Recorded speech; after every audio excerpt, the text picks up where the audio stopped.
Hello, friends. Patrick McFarland here of the Liberty Weekly podcast. Welcome back to another episode. This one is episode 141, and the show notes may be found at libertyweekly.net/141. Joining me again is Keith Knight, the co-host of the show. How you doing, bud? I'm doing fine. Trying to pick one place a day where I go without a mask. This way I could sort of get a feel if I'm allowed to or not. Some places, like the gas stations, the supermarket, they love it. The blood donation place, you'd have thought I was like, Terry Nichols walking in there. It was so bad. So, yeah, that is what I'm staying busy with. How's stuff with you? Yeah, pretty much same for me. I've actually, because I have the luxury of working home, unlike a whole bunch of other people, I've been electing to work from home, and beforehand, I was kind of the person where I needed the ritual of getting up and driving to work to go into work mode. But I've just been dealing with it, and so now Thanksgiving's coming up, and I'm having a bit of taking a little vacation, so I'm really excited for that.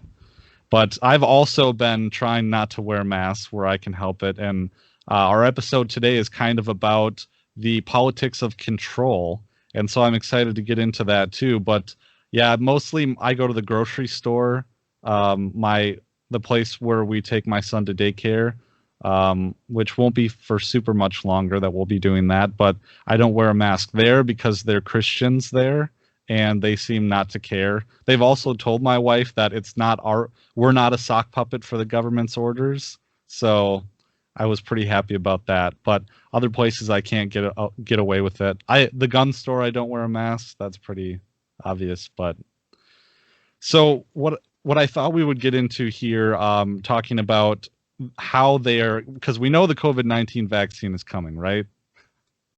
Most likely, yeah. Pfizer's got one, and I think Merrick said that they have one as well. I mean, a vaccine for something with such a high survival rate. I think Amy Klobuchar, when talking to Amy Coney Barrett, like this is relevant, she was like, we have 7 million cases and 200,000 deaths.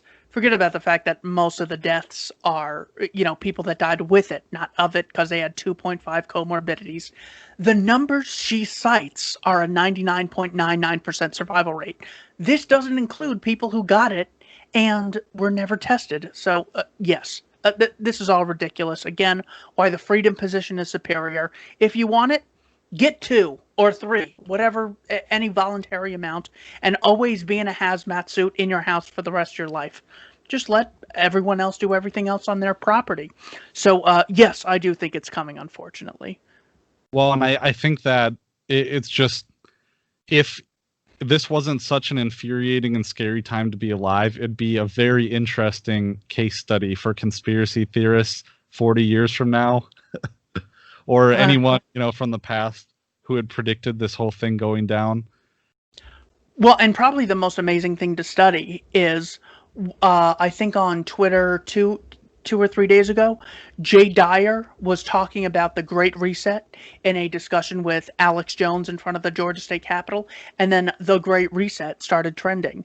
And all of the blue check marks were calling it a conspiracy theory, even though the PDF is online by Klaus Schwab, head of the Economic Forum. It's on their own website. It's like, wow, you guys really, really don't care about any primary documents. You just already have a name.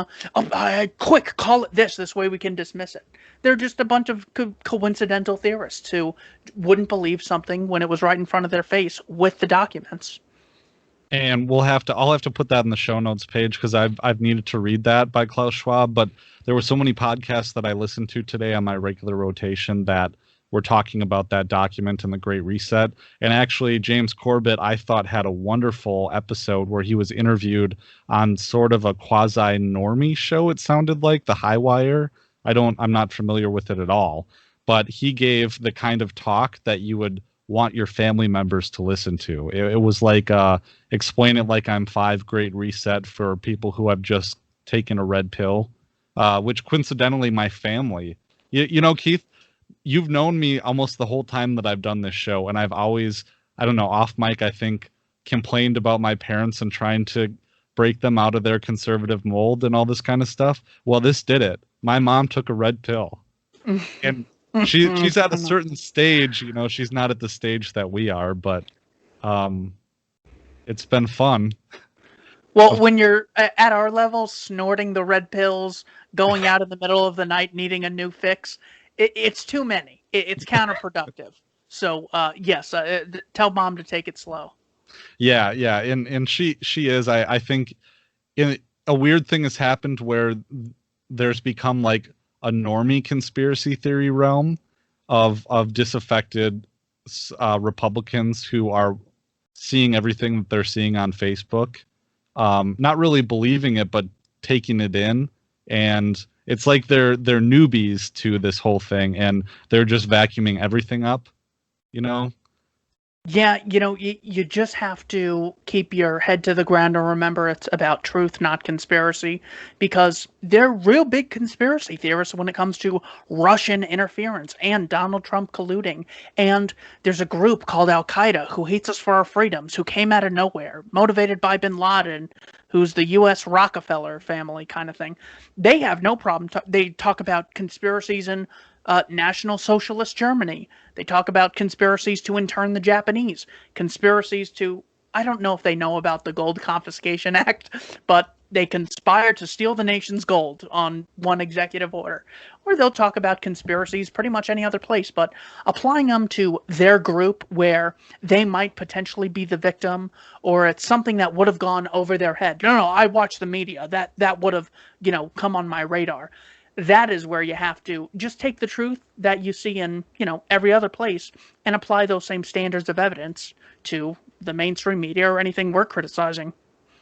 Yep, and I try to bootstrap, other known conspiracies along with this one, which is funny because there's more evidence of these known conspiracies, like at least 9/11, at the very least being used to perpetuate, indefinite warfare across the Middle East. Like that it was at least used for that purpose. You don't have to like believe everything that maybe we do about 9/11 truth, but at least realize that it has been used to excuse warfare across really the war on terror and the entire Middle East. But and just briefly on that.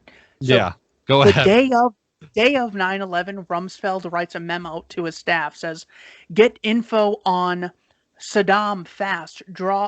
Pull up things related and not. Ask PW, Paul Wolfowitz." This was on the day of 9/11. He's saying, link Saddam to whatever's happening, not let's find the evidence, not we're so shocked. Maybe it was the Russians trying to take over. Maybe it was the Chinese. Maybe it was a domestic terrorist.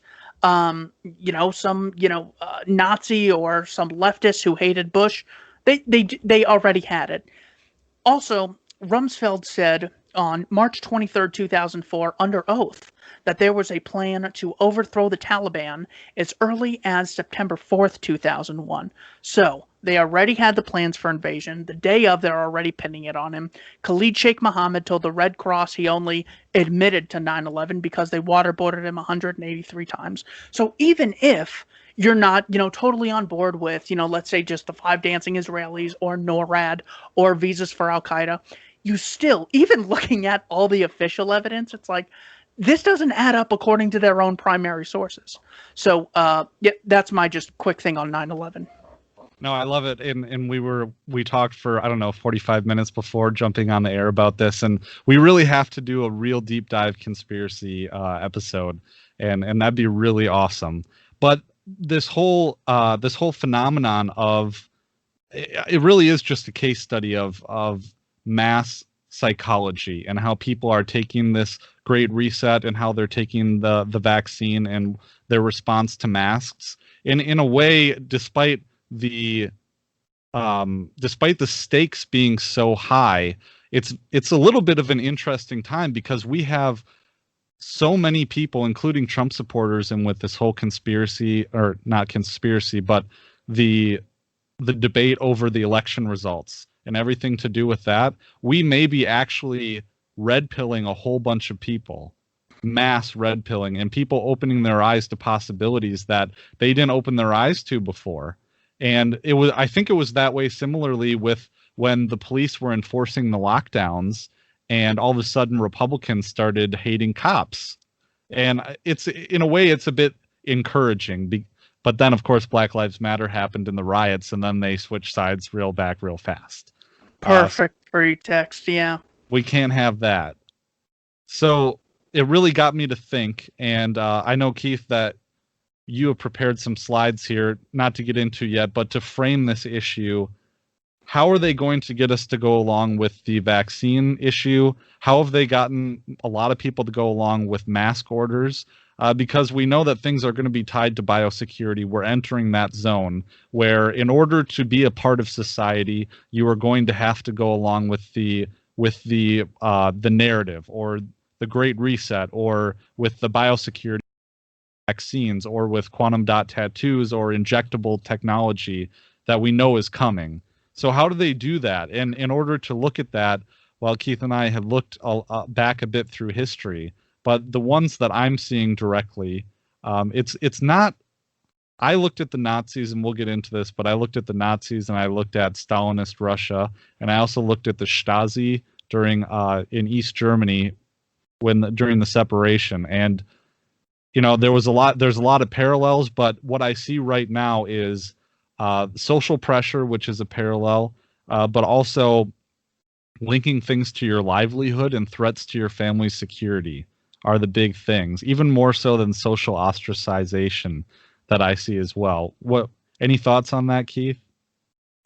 Yeah, so you have both the emotional pull of you're not caring, you don't like welfare, well, you hate the poor. You don't want the state to control education, you want people to be stupid, or you don't want the poor to be educated. It's the same logic that they use here. You obviously don't care about the elderly dying or anyone dying if you don't wear a mask or are cheering for the vaccination, or you want to have more than 2 people at Thanksgiving. I don't know, whatever ridiculous thing it is. And I don't see it being, them gunning down people to get the vaccine. It'll just be your credit cards don't work. You won't have the, I think I already heard the name Freedom Pass for, people that are COVID free or who have gotten the vaccine. But yeah, I mean, that is most likely. And that's probably the same thing with, gun control. It's just so costly to engage, to have a show of force that doesn't work, that it's just going to be, well, you just won't have the ability to renew your license. All cash is going to be digital. Even if it's not all cash is digital right now. I mean, I hardly ever use cash. So, no, it'll be getting at you from the economic end, because they're already getting you at the emotional end with the media and the press and the Faucis of Gateses of the world telling you obviously hate people unless you do whatever the current experts at the time are telling you. So even though we have Fauci on 60 Minutes in March saying you don't need to wear a mask, you might even touch your face, which even hurts yourself in the long run, you don't need a mask. Even though we have him saying that, no one seems to really care that they still listen to him. So we don't know if they're lying then or if they're lying now, and that's why principles like we talk about are so important. Yeah, and what they've said with Fauci, it seems like they always justify it, like, oh, well, when he said that in March, he was really worried about healthcare professionals having enough mass in supplies to go around, the personal protective equipment. And it's funny. My mom also commented how quickly these phrases came out, that they had pre-planned in some way these phrases like personal protective equipment or social distancing, Build or back better. build back better, or I'm just anyways, like, but I remember that coming out within, I don't know, 4 days. Like, they had branded it already. Maybe they had since November or December 2019 to think about it, perhaps. Well, there's press releases. I mean, you've seen the videos of this is a threat to our democracy. The walls are closing in on Trump. Welcome to New Bunny Easter Sunday.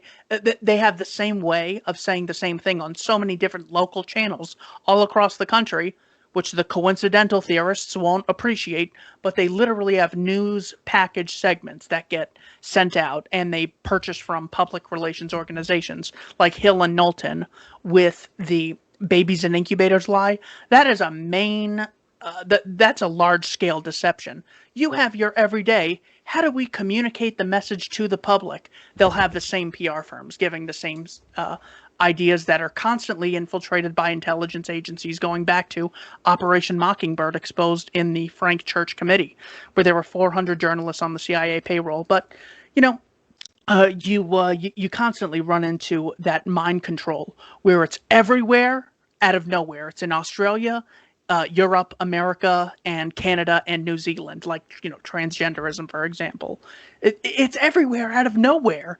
When the heck did this happen, and how is it catching on? So, yeah, that's unfortunately common. Well, it's kind of like that the video. Remember a couple of years ago where all of the local news stations around the United States came out with that fake news advisory at the same time, and there's that video of all of them, and it's horrifying because in lockstep, every video syncs up to where they're saying it in unison, and we don't have that. Maybe I don't know if we could pull that up real quick, but it's every single news station saying that, and it goes out, and there's like, I don't know, 100 different news stations that are on screen saying that. It's really creepy. Yeah, I think that's the one where the term is, this is a direct threat to our democracy. So it's one of those where it's just too perfect, and it's at the same time everywhere, to where it's like, were they all at the same PR firm, or was it more of an intelligence infiltration where they said, this is top priority, get this out, we need everyone talking about it? So it's the Sinclair Broadcast Group, but I just made this mistake, right? I looked it up on YouTube, and I'm seeing the Sinclair Broadcast Group video, right? But the top results are from Washington Post, GBH News, the New York Times, Deadspin, CBS News, PBS NewsHour, and it's not the Sinclair Broadcast Group video. It's mainstream media talking about the Sinclair Broadcast Group. Always, yeah. And BitChute has done a terrific job fixing their search engine. And Library has a really good one as well. But BitChute especially, because it didn't work for like 2 years, or since I can remember. And now I get really good results whenever I try and use it. Either way, if you can't find it, we could always put it in the show notes. Yeah, because it is something weird to see. If you're not following both Keith and I on BitChute or Library, you should get over there now and jump off of YouTube. I made a video about this on my YouTube channel. So you should join us there in our links, because, in this episode, as we talk more and more about the means of social control, limiting access to information is one of those things. And I'm sure there will come a time where we won't be on YouTube anymore. Well, certainly. I mean, I keep getting flagged. I was told, like, all of my videos now have to be 18 or older. Like, none of it's childhood friendly. And if it is, I have to go through some special process. Like, I had to really work to get one that was not age restricted. But whatever, nothing shocking. We needed to diversify our portfolio either way. Even if, there was nothing at this moment, it was getting way too big. We were not diversified nearly enough. So, the costs and benefits again. Yeah, definitely. Well, one area where a lot of these tactics spawn from, I know, is from Edward Bernays, right? So we have a few slides here, although the first one is not from Edward Bernays, but you want to jump into those, Keith? Yeah, definitely. So here are a number of quotes, credible quotes on the importance of public opinion. So the difference between a populace that accepts the COVID lockdowns and one that does not, I would argue, is public opinion, whether they see the state as having a legitimate role in enforcing such edicts. It's not necessarily the guns or, well, they have the military. You have to explain further why the military takes orders from a guy named Donald Trump or Gretchen Whitmer and not David Miscavige of Scientology, or they don't follow the Book of Mormon and Joseph Smith, or they don't follow the Catholic Church. It's always this one group. The reason that group has supremacy is simply because of public opinion. It's the old idea of, how can the few control the many in such a blatantly unjust manner? We have 535 congressmen controlling the lives of 330 million people, and the congressmen are generally seen by the populace as self-interested, lying, manipulative people who are just in it for themselves. We get 6 to 11% approval rating at the best, and people still listen to him. That is all because of public opinion. So, going back throughout history, I want to start with this book, Our Man in Damascus, the story of Eli Cohen. This was a Mossad agent who infiltrated Syrian officials through parties at his house where they had orgies, so he could use the honey traps as leverage to get information from Syria and send it to Israel for the Six-Day War and the Levant affair. Cohen is talking to a guy in Israel, and his name is Kamel, his undercover name. He says, "If so, with all the armaments we have and with this excellent position, why can't we drive them, the Jews, into the sea? If it were only up to us, I assure you that the Israelis would have been gone long ago. The trouble is that the Israelis have world sympathy, and the big wheels are protecting this little bastard nation." "What about the Israeli army?" Ellie asked carefully. The guy who he was speaking with made a face. "Yes, they have an army that any Arab country would be proud of, but as you will understand, that isn't what's stopping us." "Then what is?" "Look, Kamel," Ellie Cohen's fake name. "We have better armaments than they have. We have several times more men. We have topographic superiority, but all this isn't enough in modern warfare. What we're lacking is the support of public opinion and the power to fight the entire West, which is behind Israel. Then why do the authorities proclaim war against the Jews morning and night? It's probably good for politics, but between us, I may say it is not too good for our army." Now, this is him saying, why is it the Israelis have leverage, this like little teeny nation in a world, in like a sea of Arab nations? There's like, something like 22 major Arab nations that surround Israel, and Israel is calling the shots. How do they do that? There's so fewer people. The answer is public opinion having the West on its side. Do me a favor. Any comments on this, Pat? Well, another way how you get public opinion is through education of the populace, if you have that all under control too. In the United States, when people, I only speak about that because I have experience going through the education system, but you learn certain things about certain political issues and about certain versions of history, and that's really hard to break through when all that someone has known their entire life is one narrative about a certain event. Take the Civil War, for instance. The whole idea you learn that the Civil War was just about slavery. It was all about slavery. And, well, you grow up a little bit, and if you look into it, you learn that it's a little more nuanced than that. Yes, that was an issue, but there were other things at play, like states' rights and certain understandings of the Constitution and certain understandings of ways of life.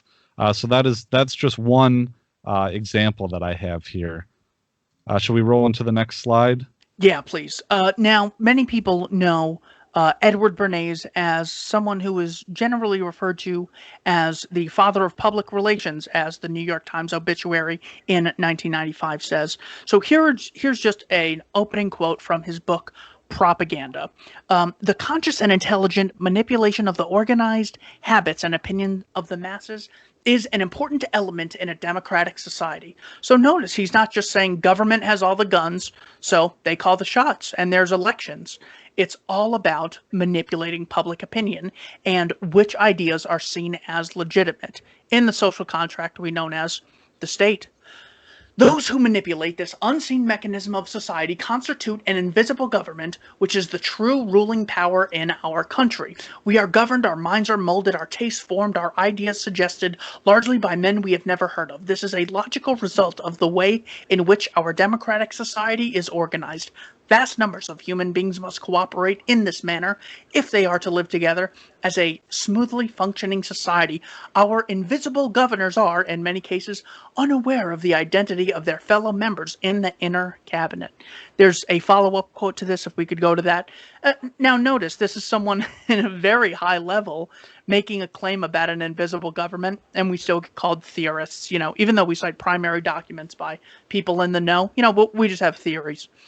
"They govern us by their qualities of natural leadership, their ability to supply needed ideas, by their key position in the social structure. Whatever attitude one chooses to take toward these conditions, it remains a fact that in almost every act of our daily lives, whether in the sphere of politics or business, in our social conduct or our ethical thinking, We are dominated by the relatively small number of persons, a trifling fraction of our 120 million who understand the mental process and social patterns of the masses. It is they who pull the wires which control the public mind, who harness social forces and contrive new ways to bind and guide the world. Pat, any thoughts on that before the next one? Well, there's a great silver lining to this, and this isn't my idea or talking point. I have to credit Dave Smith for it. But the silver lining to this is that the wars, in a way,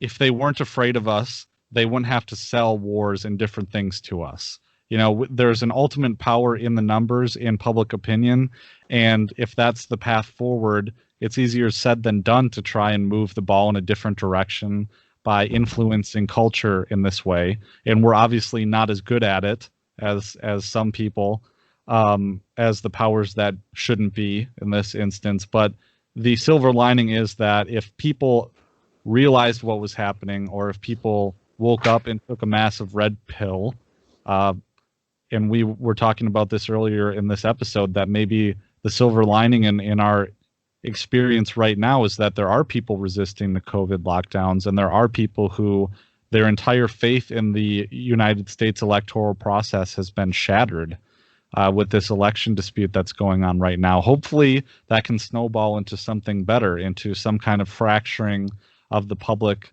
opinion about very important foundational things in this country.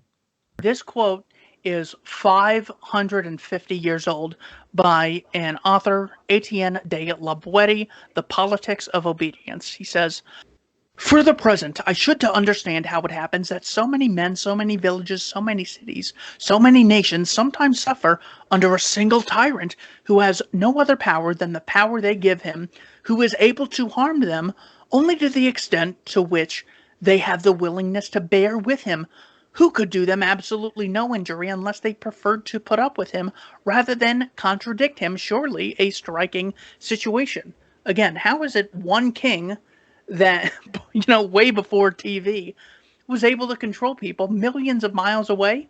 Well, he delegated, the illegitimacy of authority to the henchmen, to, the church priests at the time, who had soldiers who would do a show of force like they did with fugitive slave catchers. And they would convince the people that their rule was legitimate, that the king should be held to a different moral standard. Same thing today. And then the next quote here is a follow-up from the same book 500 years ago. He says, "If two, if three, if four do not defend themselves from the one, we might call the circumstance surprising, but nevertheless conceivable. In such a case, one might be justified in suspecting a lack of courage. But if 100, if 1,000 endure the caprice of a single man, should we not rather say that they lack not courage, but the desire to rise against him, and that such an attitude indicates indifference rather than cowardice?" This is what Kanye West obviously meant when he said, "Slaves for 400 years, that seems like a choice." Well, he didn't mean that the slave was checking a box, choosing to be a slave. What he meant was the only way you could control so many people is mentally. You have control over your mind. Therefore, it was almost seeming as though this were a choice. Of course, he didn't mean it literally, and he took heat for it, but that was a great insight. And then the final quote is from Hans Hoppe, where he talks about the solution to this, not necessarily, passing the laws or getting the right people in there. Hans Hoppe says public opinion is the answer. He says, "The state cannot be fought by simply boycotting it, as a private business could, because an aggressor does not respect the negative judgment revealed by boycotts. But it also cannot simply be fought by countering its aggression with defensive violence, because the state's aggression is supported by public opinion. Thus, everything depends on a change in public opinion. In order for the state to fail in reaching its objective, no more and no less than a change in general public opinion must take place. State supportive action must come to be regarded and branded as immoral because it is support given to an organization of institutionalized crime." So, just as, I'm not terribly afraid that my relative who's a cop is going to shoot me if I speak out against the police, I'm more worried that all my family members will roll their eyes and say, "Oh, I'm not fun to be around," and all this stuff. That's something that I've had to, more or less get over, and that is the power of public opinion, the opinion of others. So once we change that, which is a tough rock to roll up this hill of statism, but once we do that, then the state ceases to have the power it previously did. That really reminded me of Murray Rothbard's Anatomy of the State. And of course, that's the document that we've talked about a whole bunch on this show. I think I'll put in the show notes page, but we did a special review of the Anatomy of the State. But there's a portion in it where Murray Rothbard specifically talks about the opinion molders and the opinion molding class. And that's specifically academics and the media and entertainment. And it seems like that's the primary means by which the state influences public opinion. And that's, in a way, that's why we're doing what we're doing, Keith. I mean, trying to alter culture and change people's opinion and get out there and have discourse. It's all I really know how to do or what to do about it. Definitely. Yeah, and even if, you don't think, the free society will ever be achieved within, some reasonable time frame, waking people up to the nature of reality and having a great time doing it, being on the right side of morality, right side of history. I mean, history books are written by liars and people believe absolute nonsense, so that's sort of irrelevant. But, you only directly control your own body. You can only indirectly control others. And if you let the state, determine, well, I'm not going to be moral because everyone else is and it's unrealistic. You have no clue what's realistic. Did you think the world would go from monarchies to democracies a few hundred years ago, or tons of chattel slavery to former descendants of some slave owners being seen as evil towards former descendants of some, chattel slaves? It's ridiculous. You have no clue what the future holds. Do what's right. Let the chips fall where they may. In some way, I am a little afraid because, at least, I was talking before about the podcast on my rotation that I've been listening to, especially this morning. Corbett kind of warns about on the High Wire podcast. He was doing an interview that I'll put in the show notes page too. But he was saying, and he said this before, that he thinks we are possibly rapidly approaching a situation where public opinion will be controlled by nanotechnology that is interfaced with our brains, and that the regime will literally be able to control our thoughts or sense our thoughts in the way that you could imagine a Fitbit that would be on your arm that would monitor your, all in the name of COVID-19, trying to determine if you're sick before you even know that you're sick. Having this Fitbit that's connected to the government that can sense when you are becoming angry or resistant in a true 1984 version of watching the 2-Minute Hate. Well, what if you don't become angry when you watch the 2-Minute Hate? Or what if you are watching a video of the dear leader Kim Jong-un and you become angry, and you can't lie to the Fitbit because it tracks your blood pressure and your temperature. Really scary stuff. But are we approaching? Maybe I'll throw this to you, Keith. But do you think we're approaching a time or a situation where the gates will permanently be closed shut? No clue. Even if it appeared to be permanent, there's billions of people with ideas on how to get around stuff. So I think we should always just, certainly recognize that time isn't necessarily on our side. So make sure you have a good collection of friends who you're able to call if you need a place to stay. Or, I could imagine no one getting hired because, they already didn't take a vaccination and there's currently no supply of the one stamp of approval vaccination, and you can only get some sort of assistance if you have this thing. So look, do what's in your relative power. Have friends, isolate yourself, be as off the grid as you possibly can. My friend Ernie Hancock is like totally on the road now. I haven't talked to him in a while. He certainly seems like he's busy. I really don't know. I don't spend too much time worrying about the what might or might not happen, just because it's so difficult to tell the future. I before seeing this whole COVID thing, so I'm not sure necessarily worrying about it. Is just know your rights, make friends, and try to do the very best you can with what's directly in your control. Yeah, I try not to worry about things that I don't think are in my control, and I've talked about that a lot on the show and about being an activist and things like that. I'm really one of the themes I've been trying to wrestle with in my mind, but also wrestle with on the show has been like, we're gonna have to get brave. I think either we're gonna have to get really brave, or maybe there's a silver lining. What I think you were just talking about was trying not to worry about it, do what you can. But at some point in time, and I've been looking to the past to see the bravery of people who have been in a position that I think we will be in if we're not going to go along with it. Just wearing a mask, or excuse me, just not wearing a mask in a grocery store is a revolutionary act. Having Thanksgiving with your family is a revolutionary act, which could conceivably bring down the consequences that the regime gives to revolutionaries. And in looking at the past, these people must have had incredible bravery. Either that, or they were playing soldier or playing revolutionary.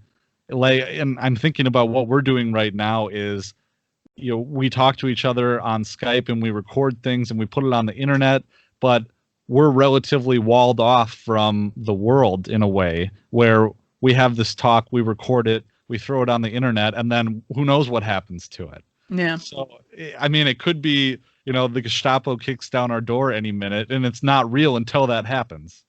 I don't know if you saw this, but in Germany, there was a medical doctor who was he was live streaming on YouTube talking about, and in the live stream, the FBI or the German police broke his door down and arrested him. And that's some scary shit. Well, that doesn't surprise me. I mean, they put that pregnant woman in jail in Australia for a post. So, I mean, live streams, I could also imagine. I'm familiar with, gamers getting swatted because someone calls the SWAT team on them and then fakes a call, fakes a situation so they can get swatted. Now, it's not out of the realm of possibility at all. Yeah, certainly not. Well, in talking about history too, I'll pull this up. I referred to, let's see here. I referred to several different parts from history, and of course, we'll talk about the Gestapo a little bit because it's low-hanging fruit in a way with the regime. Literally Hitler. Everyone compares everything to the Nazis, and the current regime, certainly that we're living under, or the resistance groups, would certainly compare a lot of people to the Gestapo, but.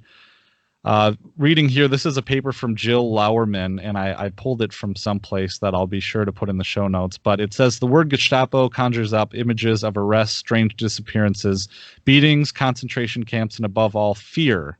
So fear is the big highlight here. And in our situation, it's fear of a virus, fear of an invisible enemy that we are, quote, waging war against, more dangerous than any terrorist group, said the leader of the World Health Organization.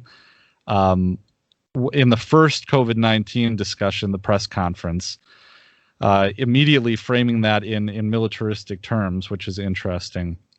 But from 1933 until 1945, the Gestapo established and enforced a reputation of terror among the German populace.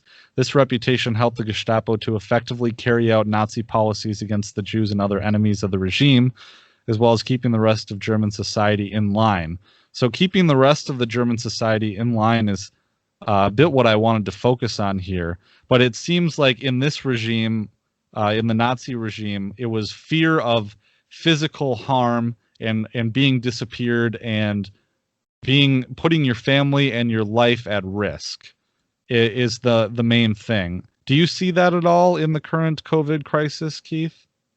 With COVID, no. And as, we get more reliant on technology, they'll be able to just have, economic leverage of who they can control. Once they have so many regulations, there's only a few companies that they have to manipulate into saying, don't do business with this or that person if they don't obey X, Y, or Z. And it's easier to cut people off from things. As far as show of force goes, that certainly was done more so in older times before, there was a technological grid where you could sort of shame people or expose them or delete their accounts. I mean, the main thing is not, stopping people's credit cards. It's shutting down their YouTube and shutting down their Twitter. Things they they put a lot of time into those, and you're so worried those will get shut down that you end up self-censoring. So it's not like they shut down the entire internet. They did it to Jones. Then they did it to Molyneux. Then they did it to Red Elephants. Then they did it to Milo. Or Last American Vagabond got taken down. The Conscious Resistance was taken down. So they just have to sort of make examples in order to install fear in people to get them to self-censor or obey laws that they otherwise wouldn't. Certainly you see tasers or police beatings that where you go, oh gosh, you know what? As much as, I hate this law, I just want to, go to my job, go to the store, and get home to my family. So I'm just going to blindly obey them. I'm sure the vaccine's not going to kill me. Might as well just go through with that. Yeah, it seems to be a lot currently. Kind of the grid that we're walking into is built a lot on convenience, and like, well, all my personal data, I don't have any privacy because it's all on my cell phone and all my communications are there, but it's awfully damn convenient for me to have it. And then they lock you into that. The only thing I was thinking about how fear rules in the COVID-19 universe is that they can get you horribly afraid that you're going to kill your own family by exposing them to viruses. Mm-hmm. You can't have Thanksgiving with grandma because she's going to get the virus and die. Or if your kids go out and they don't wear masks at public school or school, they're going to bring COVID home and you're going to die. Or if you don't wear a mask, you're going to bring COVID out and you're going to kill everyone that you work with. Something like that. Thankfully, we're in a stage where we aren't really afraid of the Gestapo breaking our door down at any point. However, that's not to say those haven't existed. Like, I'm thinking of people that have been made examples of, like Ross Ulbricht or Duncan Lemp or other situations like that. Maybe that is more akin to Gestapo-like situations. But this paper kind of focuses on, did ordinary Germans change their behavior in order to not run afoul of the Gestapo? This paper says, after considering various studies, it appears that historians largely agree that these techniques, especially that of denunciation, here defined as the act of one individual reporting another's actions to the Gestapo, succeeded for a brief time in fundamentally changing the way in which ordinary Germans behaved. Unfortunately, this tactic would be revisited in East Germany by the Stasi, which we'll talk about in a little bit. But mostly what they did at first was the Gestapo established a fearful reputation, which consisted of controlling the populace through fear rather than civil obedience to law enforcement, which was mainly disappearing people. And they would get a tip, they would show up at someone's house, they would find out the Jews are living in a certain place, what have you, and then they would show up and disappear those people, and they would torture activists. So this goes into a little bit here, this paper, about where the Gestapo got their authority from, and it was basically through being at the call. It was through diktat, through positive law. It's the instrument of a decree from the Führer in this instance. But interesting that we're seeing certain mandates come from governors, which are the executives of their state. Emergency decrees. Emergency is always the pretext for a crackdown on liberty. Any thoughts on that, Keith? So Justice Breyer was having a debate with Scalia, and Breyer actually said, I don't know if he meant this or not, but it's important to determine, or the difference between racial discrimination back then and now is right now we racially discriminate for affirmative action. So we're doing it for the betterment of society. And Scalia looks at him and laughs and goes, it's always done with the best of intentions. You think they sat down and said, well, we as the bad intention group? No, it's always done under, well, this is the civilized way to do it. This is going to promote peace, and this is going to keep us pure and them pure. It's good for everyone. We have separate styles of life. We're going to be separated and segregated, of course. So that's a great propaganda method where they act like, well, it's different now because it's for the greater good. Every tyrant since forever always said it's for the greater good, with exceptions of Jeffrey Dahmer or Ted Bundy. Those guys you can actually get to, sort of admit. But in order to gain popularity in like any country or above any sort of group that's like above 5 or 6 people, you have to say it's under the guise of promoting the greater good. The interesting thing certainly in this paper is where they talk about neighbors ratting each other out, and much like North Korea, where something like once a week you have to get up and say something you did wrong and something someone else did wrong, so you're constantly on the look for people policing everyone else, which certainly takes a large amount of weight off Kim Jong-un. The guy can't run everything himself. So was according to Michael Malice, the author of Dear Reader, the autobiography of Kim Jong-il, the father of Kim Jong-un. And you get this today, where idiots with no sense of meaning, who are just living life waiting to go to work until they die, say, oh, that guy's not wearing a mask. Oh, I believe in science. Or, they'll be like tattling on there's someone who doesn't have a license and they're not allowed to do this. And that other guy is working on his roof too early. That's an actual example. A former roommate of mine called the police on a guy who you could hardly hear because he could, and that's the rule, and that's the law, and he got to enforce it, and he felt so cool, like a 6-year-old tattletale going to the teacher. It's so weird that their lives are so pathetic that they find meaning in something like that. So, yeah, unfortunately, getting people to police each other is certainly much more efficient than having one government official for every citizen. Yeah, and it's the type of person that would do that. I noticed something really interesting is that the term Karen, as in referring to someone who rats someone else out, has been flipped around, and now the left has been using the term Karen to describe someone who refuses to wear a mask. Have you noticed this? I know that they've tried. Well, fake news was originally Barack Obama talking about, the pizza situation with John Podesta. And he said, well, it's fake news and Russia used fake news. And then Trump flipped that around. So, yeah, they're certainly trying to do the same thing. But you just have just nosy people with no sense of being able to determine right and wrong for themselves. So they go, oh, quick, a reason that I'm alive, a reason to be part of the team. Look, I'm doing something good. You've got to be an idiot and a pathetic moron to think that this is, your sort of gladiator moment where you're standing up to people. Now, I know that I said at the beginning, I try to go where a place where, you don't have to wear masks. First of all, I like seeing other people talking and not having to scream through a mask. So that's nice. Second of all, my whole thing is I do it for myself. I go, okay, if I'm not willing to do this, where the punishment is someone walks up to you, like when I was at Barnes & Noble, and they say, you need to wear a mask or wait outside and then we could shop for you.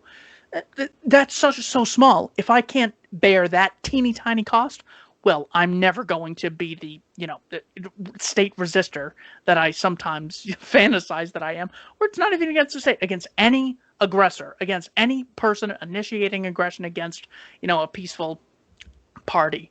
If I can't do this little thing, well, I'm not going to do the big stuff. So you certainly get a bird's eye view into how people operate. Yeah, so other methods used by the regime, the biggest part about this was you were disappearing people, but you were also the Gestapo publicly condemned people and would put them up into public displays of denunciation of certain communists and other leftists. Is at the beginning of it is how it went. So in his book, torture was a method used by the Gestapo in order to control the population. The key part about this was that the public knew about it. They were creating this persona and perception of brutality, but also of all-encompassing dominion. Several of those who had been repeatedly arrested by the Gestapo would commit suicide to avoid yet another arrest because the torture was so bad. you know that they would get out and they would tell other people about their experience of being tortured. That would be my assumption, or else these rumors would spread throughout society. Some of the other methods that the Gestapo used in order to extract confessions were blackmail, entrapment, intimidation, and extortion, just to name a few. Another part of this was the Gestapo used the effective technique of denunciation to further control the population. The threat of being reported to the Gestapo came from every section of the populace, providing the Gestapo with the overall appearance of total domination. The few records that survived the destruction of Gestapo offices show that the Gestapo received thousands of letters or other forms of communication reporting on the actions of individuals. While the level of denunciation fluctuated throughout the years of Nazi domination, it remained a vital technique for the Gestapo until just before the end of the war. So another interesting part that I found was that, and this is pretty widely known, is that people would report other people not because they were actually conspiring against the regime, but because they had personal grudges and vendettas against them. And we see this all throughout, in Iraq, especially, is that people, the local populace, would report other people and say there's, insurgents hanging out in certain areas, not because there actually were, but because they knew the Americans would level someone's house. So, pretty interesting. So we see that happening in World War II. So you see resistance, despite the level of compliance from Germans during the Nazi regime, a fair number went out of their way not to conform to the policies. Many instances of resistance are found in response to the anti-Semitic regulations, especially. The resistance to these policies ranged from ignoring the boycott of Jewish businesses to keeping Jews as employees and helping Jews escape from Germany. Little thought to personal risk often accompanied such acts of open resistance to the regime. The article goes on and concludes basically that the German populace towards the end of the war started getting lots of war fatigue and stopped really caring about the Gestapo going around. And this is really what kind of broke the domestic grip. And I'm sure the Gestapo also had less resources to go along with. But ultimately, it was people's widespread disobedience which pushed back against the regime. So any final thoughts, Keith, on the Gestapo? Well, I just think that sometimes it takes one person to lead by example, so everyone else knows, okay, there's other people like me, and I will also, resist this. So, I mean, there's people driving around in California, Gavin Newsom's neighborhood, and I just see that as, okay, that's something. The idea is there. There's people who see this as unjust, and they're not going along with it. Now, I remember I was a little more optimistic when I saw the Second Amendment crowd surrounding the Michigan State Capitol when Whitmer was, like the leading lockdown governor. There were, guys with M16s and AR-15s outside of there, and that was just so cool to see at the time. But you don't know how far that goes. So certainly, no, when one person disrespects the law, it becomes easy for the second or the third or the fourth, and it's not a good look when the state has to kill innocent people. I mean, how many George Floyds, but on camera until people, will have no problem totally resisting the police or anything. And if it's not George Floyd, someone who the left identifies with, well, Dave Rubin just posted a video of some guy who was literally just standing there, like asking about the lockdowns, and they tackle him and beat the heck out of him. Well, I mean, they're a cult under mind control who thinks that the god of statism has granted them legitimacy to do this nonsense. So, God only knows, and I won't be offended if you take this out, but the reality is in New York, one of the most well-funded police organizations on the planet, there was a BLM riot. I think it was like Eric Garner or something. And one of the guys went up and shot two cops just while they were sitting in their car, killed them both. And the response from the New York Police Department was, you know what? That's it. we're not going to respond to any calls unless there's emergencies. This is according to an article in the New York Post by the Brotherhood of, police, whatever Masonic thing they belong to. In other words, they had been making unnecessary arrests. It took two of them. These people don't have that much of an allegiance. It's about the paycheck. So once there was an actual response to them, one church in Texas in, what was it, 1993? One church and a few people in the church resisted the ATF and had the FBI outside for 51 days in a standoff. What if 1% of Americans did that? That is a million times more than the people who, okay, not a million. My math is a little off. It's late in Arizona. Imagine if so many more people than just the Branch Davidians just did what they did. Well, you don't have to have that many people before they get the message, as in the BLM case. And arrests in New York City dropped like something like 90%. It was so crazy. I, of course, will have the article in the show notes along with the things I mentioned on 9/11 earlier. So, yep, have the courage. If you don't have a family and you're willing to risk a little and you see the value in that, certainly that would be great. And just to add to that, I was thinking, I was watching a video on like some kind of true crime thing about a mass shooting, and I was thinking about all of the officers that were responding to it and wondering, or I wonder about all the officers of the ATF that responded to Waco, what they were thinking, like if they were annoyed that they had to risk their life in a situation where they basically had nothing at stake except for, how far does the brainwashing or the believing in a cause go to putting yourself in personal danger for this cause where you don't stand really to benefit anything, whereas the people who are resisting the Nazis who are resisting the Stasi, they have their entire lives to gain by resisting. Usually. And that's why the myth of just do what they say and you'll be fine is so valuable. And you got people, total evidence that they kind of hate their lives if they're so willing to shut everything down and not resist. But then again, I think there's sort of like a don't ask, don't tell policy in Arizona of, yeah, there's lockdowns and masks and that's what we have, but it's not really enforced. Other places, I know it's, the newly elected president, alleged president. They're all alleged. I shouldn't take that away from the rest of them. He says a national mask mandate. So I'm not sure what it's going to take for what amount of resistance will result in a lack of enforcement by the aggressors, how dedicated the aggressors are to enforcing the edict, how much violence the state will engage in. I mean, they'll have to give up, the entire myth of statism if they go too far and people just see them as a gang, and that's not going to happen. So I have no clue how far it'll go.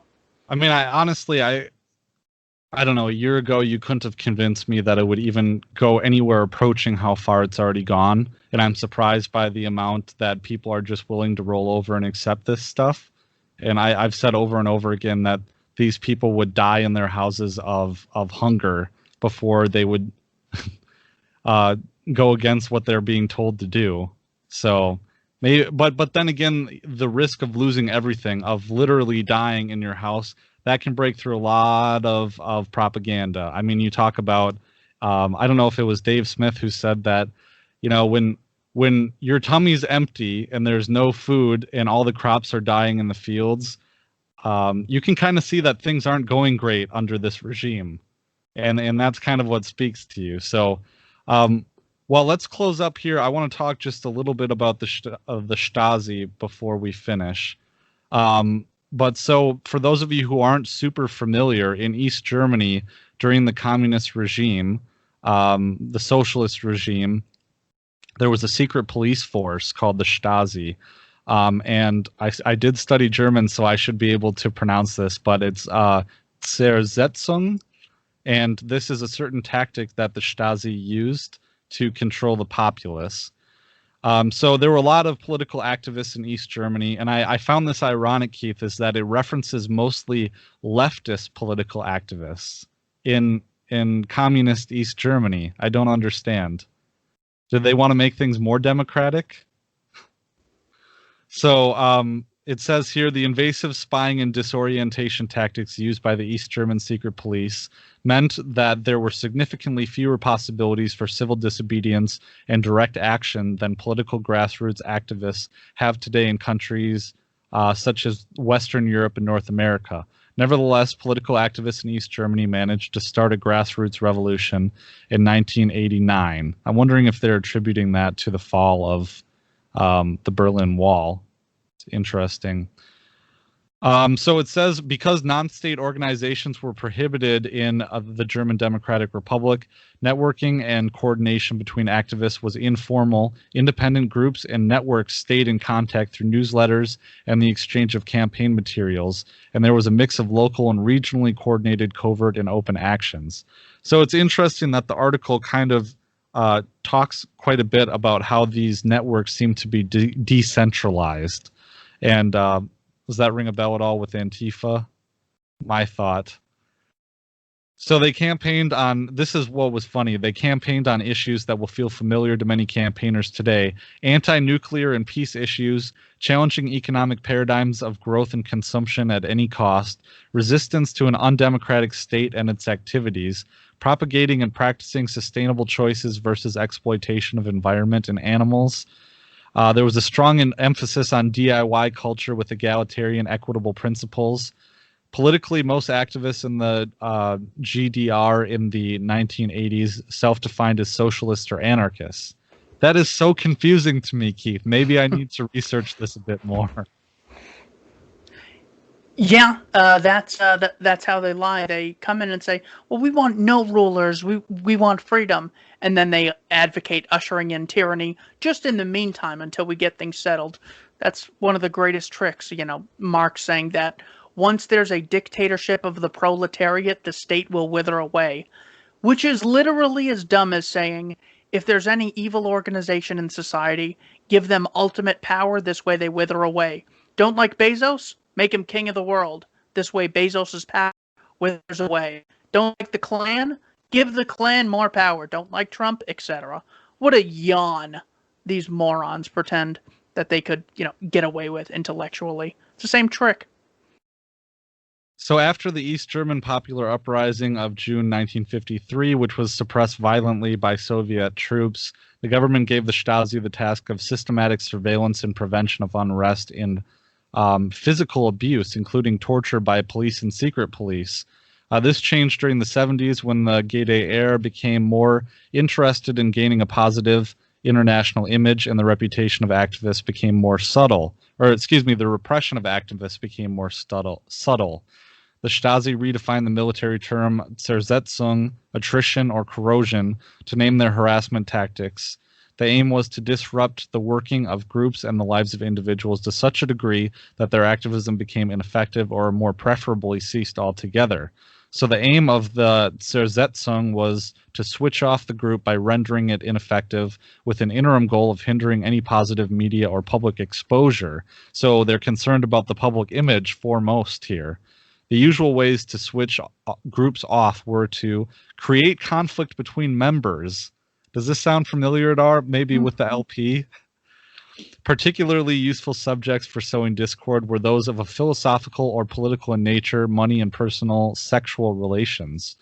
Another tactic was to hinder and sabotage activities by the use of one or more infiltrators who would agree to do tasks but not get round to doing them, lose materials and equipment, repeatedly request changes and further edits of materials to slow down production, attempt to divert the group into more harmless activities such as infighting, or isolate the groups from other activists by spreading rumors regarding unacceptable behavior and political views. So I don't want to belabor this too much. How did the Stasi persuade people to become informants? They would appeal to their patriotism. They would give them cash or material reward. They would offer immunity from threatened prosecution, or they would make the mission sound like an exciting adventure. Interesting. Well, yeah, and the FBI had that with COINTELPRO. There's been FBI ATF informants since God knows when. Pat Kahn was another one, Patriot conspiracy in the 90s. This stuff happens. They're called agent provocateurs. This is an old tactic that you have to be aware of, and that's why you have to be able to.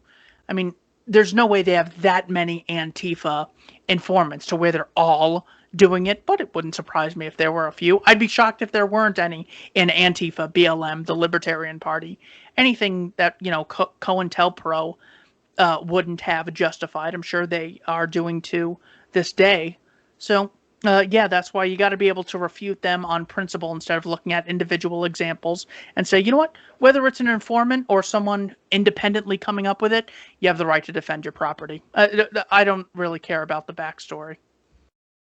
And here it says the Stasi had the most trouble with groups that were decentralized because they were organized militarily and didn't understand why when they cut the head off the snake didn't die.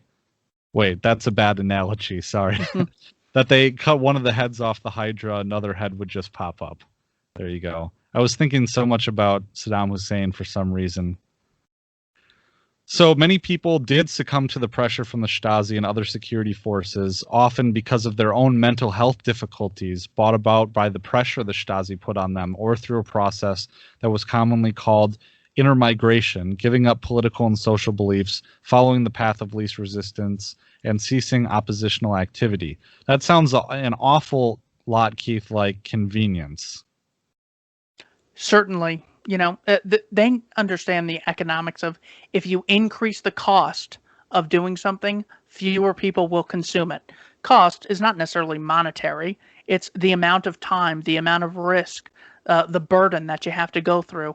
Well, increase that cost and fewer people will purchase the product or engage in the activity or associate with the organization if the cost is too high.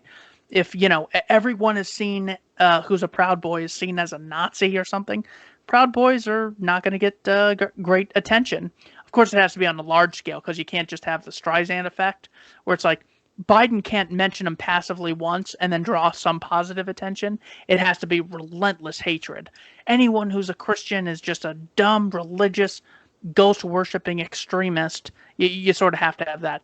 Libertarianism is where everyone does everything on their own and they hate the poor.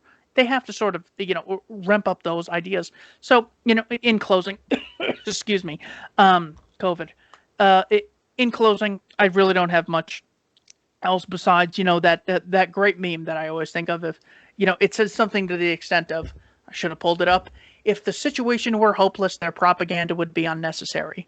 There's a reason that they have to get up and sell us on, and Obama tells us to get out and vote, and Michelle Obama comes out and says, get out and vote. I don't want to be here, but I have to for my country. That is constant propaganda being fed to the populace to see the state as legitimate so they can do things they otherwise wouldn't be able to in the absence of the public opinion that they have. And before we close here, I wanted to...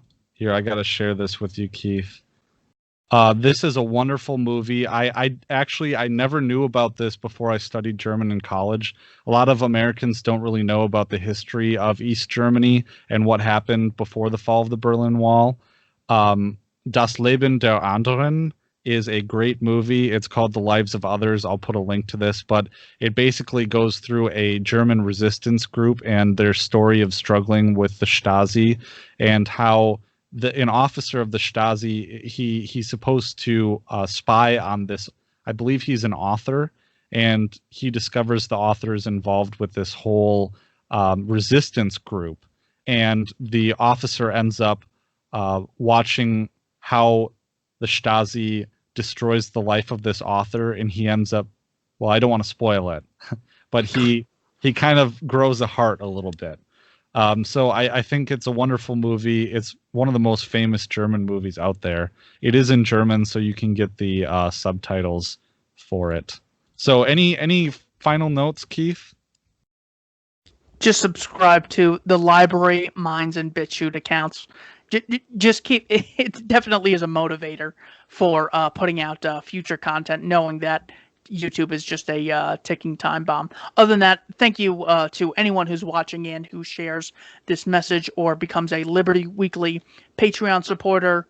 Either do it for altruistic reasons, or if you're a Randian, do it for yourself. You certainly will feel better knowing you have some skin in the game. You are being part of some team, directing some energy, materials, and resources to the good fight. If it's not us, then Larkin Rose, or James Corbett, as Pat mentioned earlier, the Tom Woods, Dave Smith, something.